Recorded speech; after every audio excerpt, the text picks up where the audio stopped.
వి gold trusted gold buyers. మీరు తాకట్టు పెట్టిన బంగారాన్ని విడిపించి ఈ రోజు ఉన్న మార్కెట్ ధరకు కొనబడును.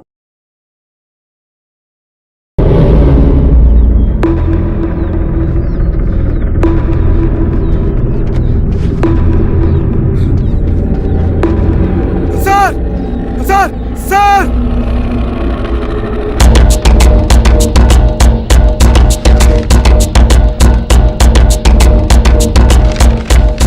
హెచ్చరిక. డబ్బులకు అమ్ముడిపోయే ఊరుకుకలతో విప్లవోద్యమాన్ని ఆపలేరు. ఆపాలని ప్రయత్నించే ప్రతి ఒక్కరికి ప్రజాకోట్లో ఇదే గతి పడుతుంది. ఇట్లు సింగన్న దళం.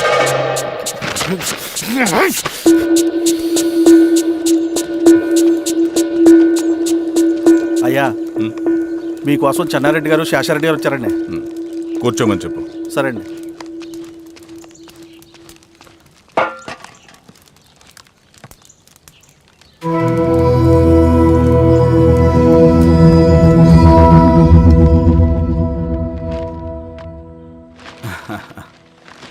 కూర్చోండి బాబాయ్. ఏంటి బాబాయ్ పొద్దున ఎలా వచ్చారు? అదే ఈశ్వరా, రైతు కూలీల విషయం. అవును బాబాయ్, ఈ విషయం పెద్దది కాకుండానే ఇక్కడే తుంచేయాలి. ఊళ్ళో అందరి సమస్య అదే ఈశ్వర. వాళ్ళు సరిగ్గా సమయం చూసి కూలీ రేట్లు పెంచమంటున్నారు. ఒక 5-10 అయితే మనకు పెద్దగా బాధ ఉండేది కాదు. ఏకంగా 50 రూపాయలు పెంచమంటున్నారు. ఇక మనకు మిగిలేదేంటన్నా?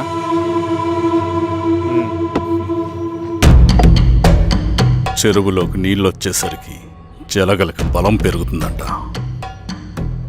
ఆ అన్నల అండ చూసుకుని ఈ కూలీ నా కొడుకులు రెచ్చిపోతున్నారు. అలా కొనసాగడానికి వీల్లేదు. ఓ గంటకి మీరందరూ పోలీస్ స్టేషన్కి రండి.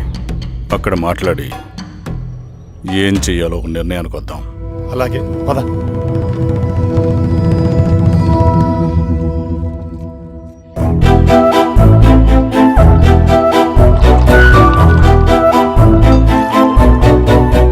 బాబు, సార్ స్టేషన్కి ఓ 10 టీలు త్వరగా పంపించు.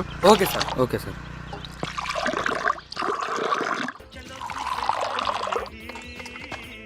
రెడ్డి గారు, బయట ఊరు నుంచి కూలి వాళ్ళని తీసుకొస్తే ఇక్కడ ఊరోళ్ళు ఊరుకుంటారా?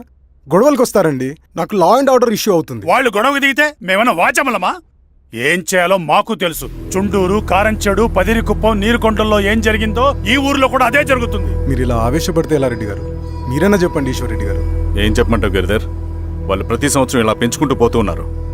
ఈ సంవత్సరం 50, వచ్చే సంవత్సరం ఎంతని ఎవరికని వాళ్ళు అడిగిందంతా ఇచ్చుకుంటూ పోతూ ఉండాలా మేము?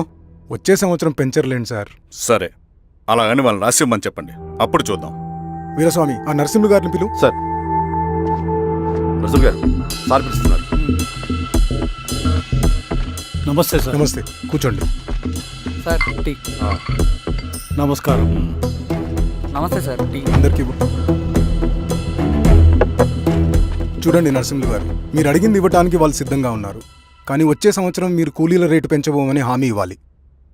వచ్చే సంవత్సరం మిగిలిన వస్తువుల ధరలు పెరగవని మీరు హామీ ఇవ్వండి, అలాగే మేము ఇస్తాం. మేము అడిగింది మీ చేతిలో ఉంది, మీరు అడిగింది మాత్రం మా చేతిలో లేదు.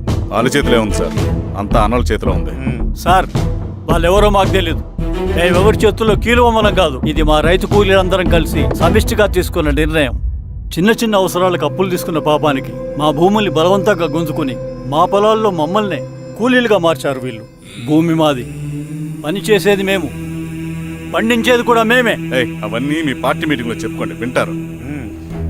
కూలీ డబ్బులు ఇవ్వడం దయాధర్మం కాదు, మీకు తోచినంత ఇవ్వడానికి అది మా హక్కు. మేము అడిగింది న్యాయబద్ధంగా ఇవ్వకపోతే మీ పొలాల్లో ఒక గింజ కూడా రాలదు. పండిన పంటనంతా కాకులకి గద్దలకి వేసుకోవాల్సి వస్తుంది. ఇక దీని మీద చర్చ అనవసరం. వస్తాం. నరసింహ గారు కొంచెం ఆగండి సార్. మీరైనా కొంచెం చెప్పండి సార్. కొవ్వెక్కిన ఎండ్రకాయ కన్నంలో ఇరుక్కుందంట. దాన్ని బయటికి ఎలా తీయాలో, కోసి కూర ఎలా వండుకోవాలో మాకు బాగా తెలుసు. పదండి బాబాయ్.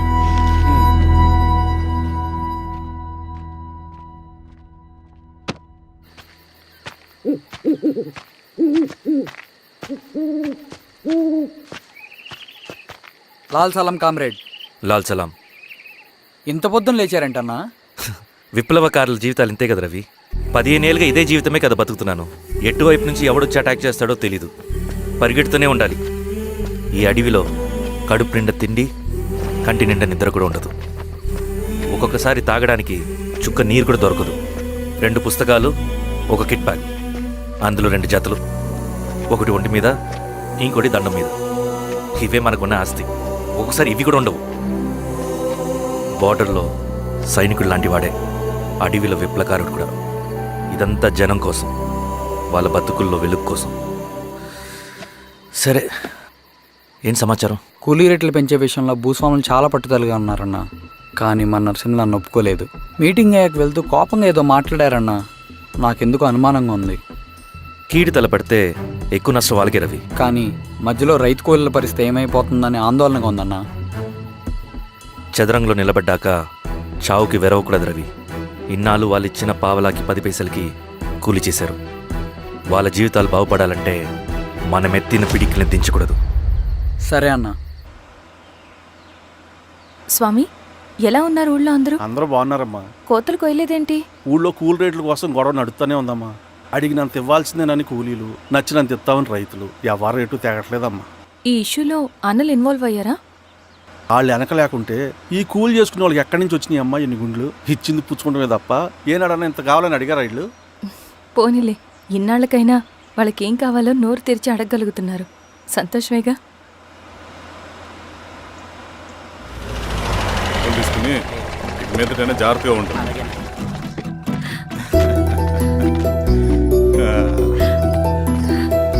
బాగున్నావమ్మా? బాగున్నానన్నయ్య, నువ్వెలా ఉన్నావు? బాగున్నాను. రా లోపలికి వెళ్దాం. రా కూర్చో. సో ప్రయాణం అంతా బాగానే జరిగింది కదా?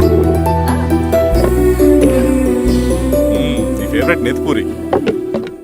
రా వడ్డిస్తారా? ప్లేట్ తిప్పు. నాకొద్దన్నయ్య, నాకు మంచి కాఫీ తాగాలని ఉంది. అమ్మో, నీకు నచ్చినట్టు కాఫీ చేయాలంటే ఆ దేవుడి దిగి రావాలి తల్లి. ఏంటో అన్నయ్య, మంచి కాఫీ తాగకపోతే ఇక ఆ రోజంతా అదోలా ఉంటుంది నాకు. రేయ్ సామి, అయ్యా అర్థమైంది. శిరీష్ అమ్మకి మంచి కాఫీ కావాలి, అంతేగా నేను వెళ్ళి పట్టుకొచ్చేస్తా. ఎక్కడికి స్వామి? మన ఊళ్ళో మెగాస్టార్ హోటల్ ఉందమ్మా, అందులో కాఫీ చాలా బాగుంటుంది. నేను వెళ్ళి పట్టుకొచ్చేస్తా. స్వామి, అమ్మా కాఫీ అంటే అక్కడికి వెళ్ళి వేడివేడిగా తాగాలి. నేను వస్తాను పద. అవునమ్మా, అక్కడ నేను కూడా తాగాను, చాలా బాగుంటుంది. వెళ్ళు. థ్యాంక్ యూ అన్నయ్య. ఆడుతూ పాడుతూ పని చేస్తాం.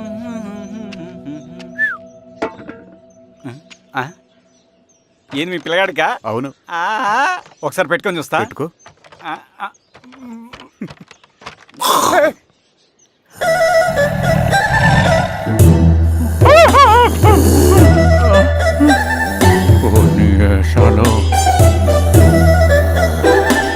ఇన్ని బట్టలు ఉంటే చూడండి, బట్టలు లేకుండా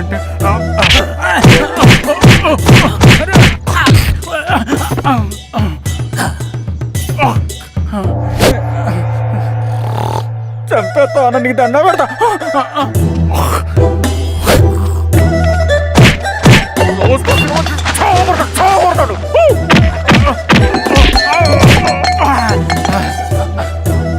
నేనన్నా బొట్టుని ఏందన్నా నాకు చంపుతా ఏంది?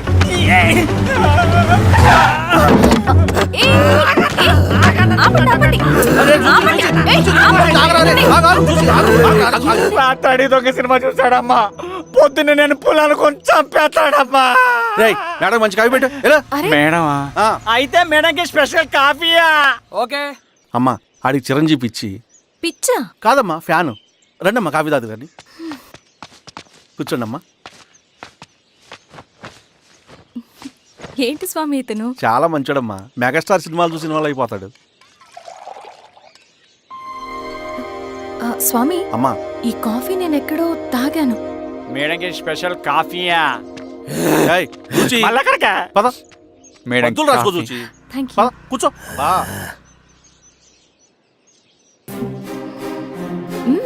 కాఫీ బాగుంది. ఎవరు చేశారు? మా రవణ పెట్టాడమ్మా. రవి? ఎవరు రమ్మను? రవణ మేడం పిలుస్తున్నారు.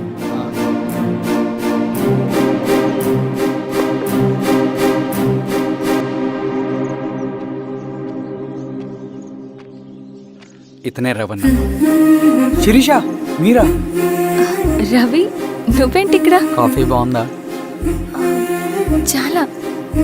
అది కాదు రవి, నువ్వు ఇక్కడ ఈ హోటల్ మనోల్దే. మన ఫ్రెండ్స్ అందరు బాగున్నారా? చాలా బాగున్నారు. అవును, మీరేంటి ఇక్కడ? ఏమైంది అన్నా? అన్నా ఏమైందన్నా? అన్నా లే అన్నా. స్వామి త్వరగా కారుతా. జాగ్రత్త.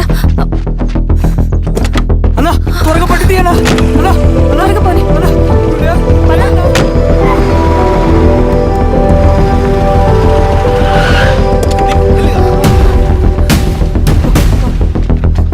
డాక్టర్ డాక్టర్ డాక్టర్ ఏమైంది? డాక్టర్ త్వరగా చూడండి డాక్టర్. లోపల తీసుకురండి.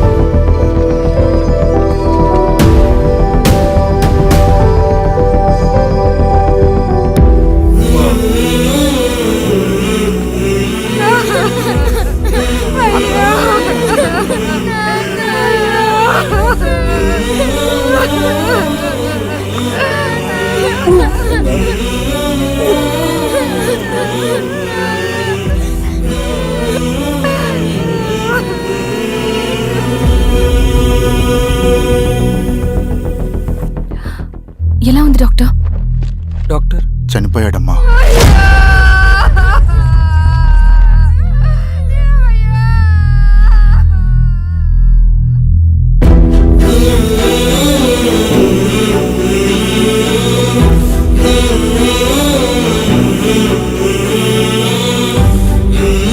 ఆ పేపర్స్ ఏంటి రవి?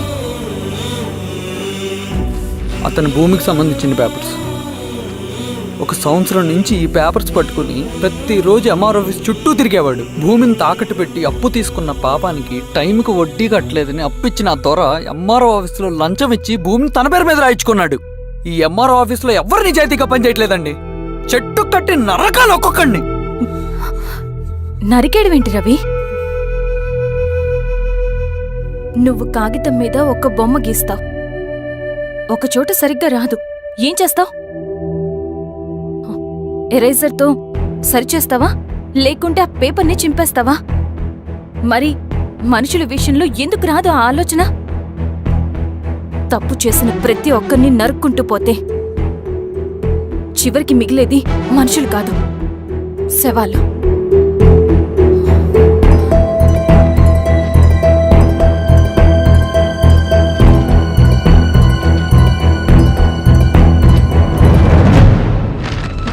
పదరవి రా.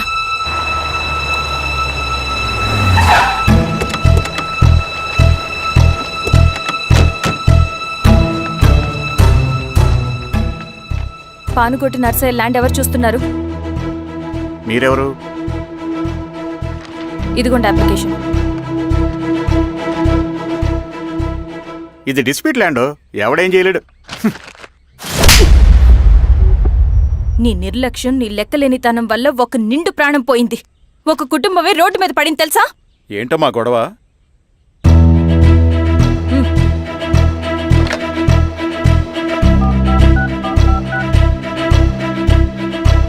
Hello sir.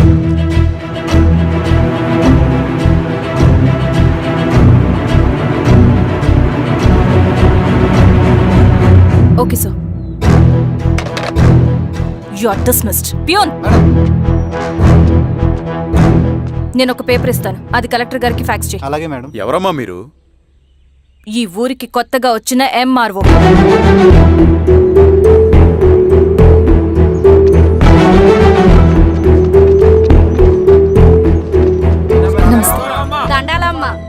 మీ పరిస్థితులు నాకు తెలుసు. పని చేస్తేనే మీకు పూట గడుస్తుంది. పనులు మానుకుని మీరు ఈ ఆఫీస్ చుట్టూ తిరగాల్సిన అవసరం లేదు. మరి ఎట్టాగమ్మా? నేనే మీ ఊరొస్తాను. ఆ రోజు అరగంట వీలు చూసుకుంటే చాలు, మీ పని పూర్తయిపోతుంది. దండాలమ్మా.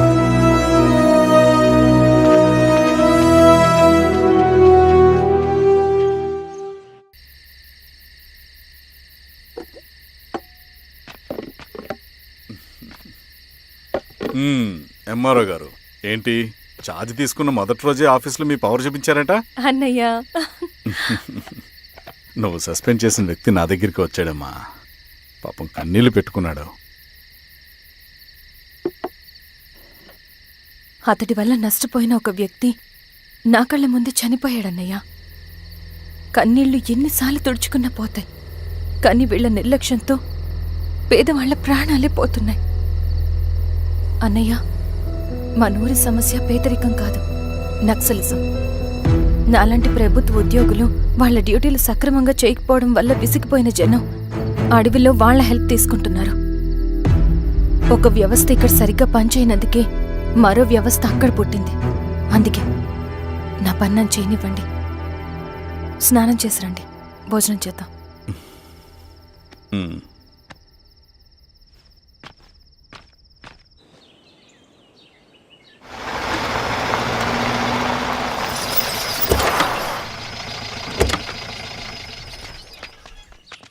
నమస్కారం అమ్మా. నమస్తే. ఇలా రండి. మీ ఊరు నుంచి కొందరు ఎంఆర్ఓ ఆఫీస్లో అప్లికేషన్స్ ఇచ్చారు. తను వాళ్ళ పేర్లు చెప్తారు, వాళ్ళని పిలవండి. అలాగే మేడం. వెళ్ళండి. Madam, coffee. నువ్వెప్పుడు వచ్చావు రవి? మీరు గంటకోసారి కాఫీ కావాలంటారు కదా, మాటి మాటికి వెళ్ళి రావడం ఎందుకని వచ్చేసా.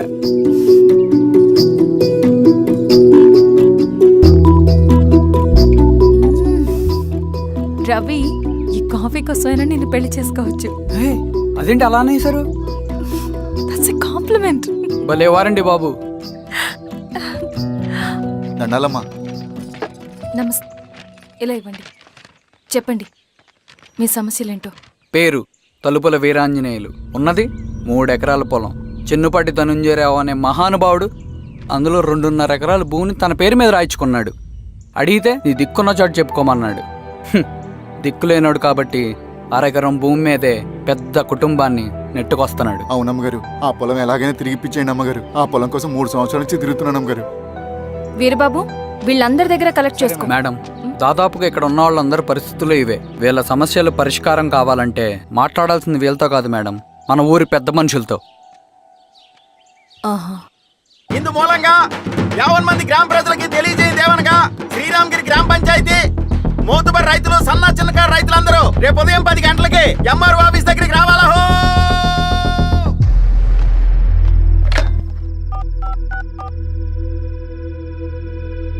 హలో, ఎవరు?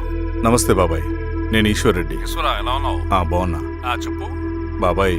శిరీష్ ఎంఆర్ ఆఫీస్లో భూ సమస్యల గురించి రేపు మీటింగ్ ఏర్పాటు చేసింది. ఈ విషయం మన వాళ్ళంతా ఎలా తీసుకుంటారో అర్థం కావట్లేదు. అందుకనే మీకు ఫోన్ చేశాను. శిరీష్ చెప్పింది చేయండి.